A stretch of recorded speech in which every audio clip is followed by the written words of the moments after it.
Why automakers are invading your privacy. Used to be machines. Steel, rubber, engines, and wheels. You drove them, you filled them with gas, and that was it. But today, cars aren't just machines anymore.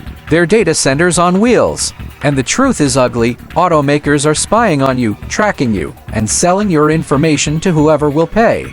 Yes, the very companies you trust with your daily commute are quietly invading your privacy. And the worst part, you probably agreed to it without even knowing. So let's rip the hood off this problem and expose why automakers are invading your privacy, what data they're taking, and why the car industry has quietly become one of the biggest surveillance machines in the world. Cars are no longer just cars. Think about the modern vehicle. It has GPS, Wi-Fi, Bluetooth, multiple cameras, microphones, sensors, and advanced computers. Every button you press, every place you go, even how hard you brake, it's all being recorded. The average new car today has over 100 computers and generates up to 25 gigabytes of data per hour. That's more than most smartphones. But here's the key difference. With your phone, at least you can turn off some settings. In your car, you can't.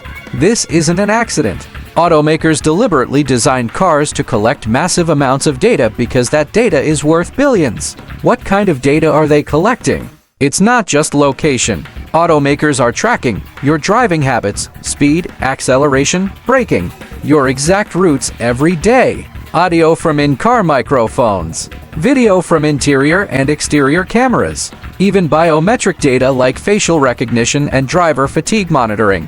A study by Mozilla in 2023 found that 84% of automakers admit they share or sell drivers' personal data to third parties. Some even reserve the right to collect information about your sex life or genetic data if you sync devices or apps. That's not science fiction, it's in the fine print. So when you sign up for connected services or agree to a privacy policy you never read, you're basically handing over the keys to your digital life. Who buys your data? Now let's ask the real question. Who's buying this information?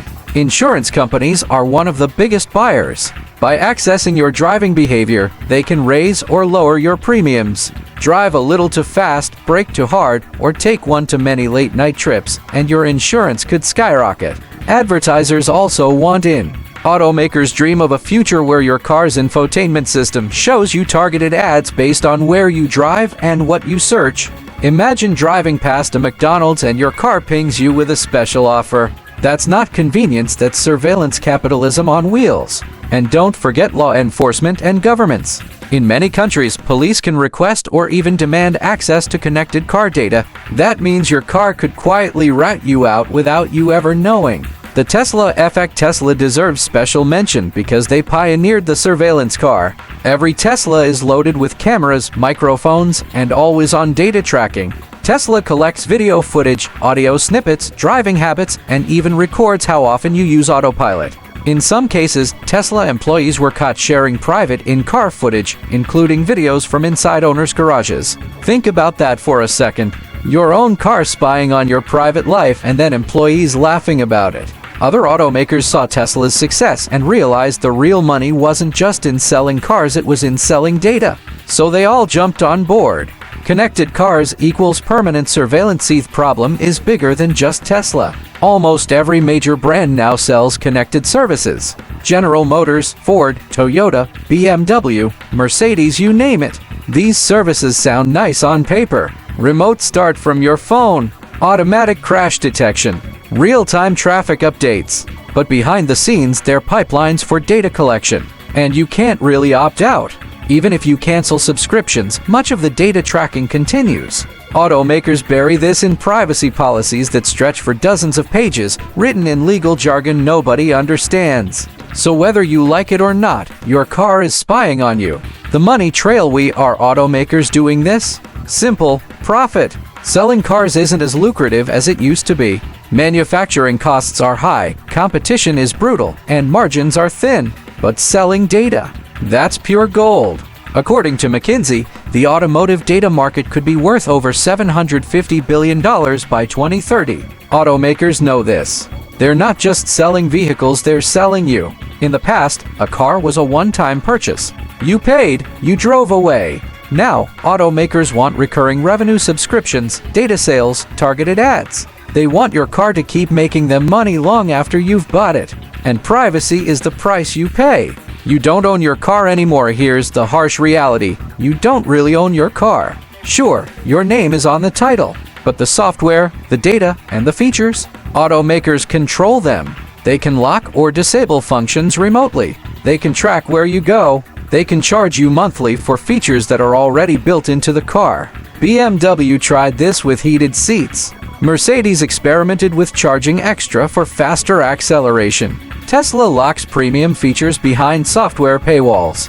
So the car in your driveway isn't fully yours, it's part of a subscription ecosystem where the automaker holds the power. The risk of hacks and leaks, it gets worse. With all this data floating around, hackers see a gold mine. Cars are now internet-connected devices. And like all connected devices, they can be hacked. In 2015, researchers famously took control of a Jeep Cherokee remotely, shutting down its engine on the highway.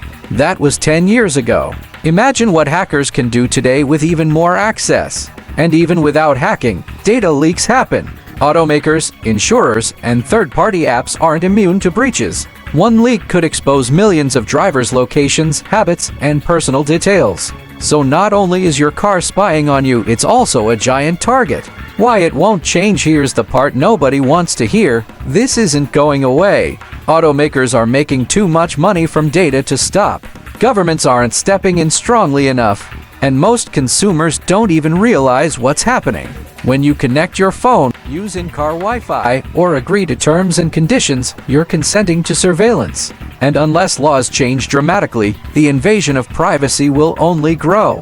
What you can do, so what can you do? Not much, honestly. You can avoid connecting your phone. You can decline subscriptions. You can read privacy settings carefully. But at the end of the day, if you buy a modern car, you're part of the system. The only real solution is regulation laws that limit how automakers collect and sell data. But history tells us not to expect much. Big tech got away with it for years, and now Big Auto is following the same playbook. No choice for you. Your car used to be freedom. Now it's surveillance. Automakers are invading your privacy, collecting everything from your location to your conversations and selling it for profit. The worst part, they don't even hide it. It's in the fine print. You just didn't know or didn't have a choice. The future of cars isn't just electric, it's digital. And in that future, you're not the customer, you're the product. I don't sugarcoat.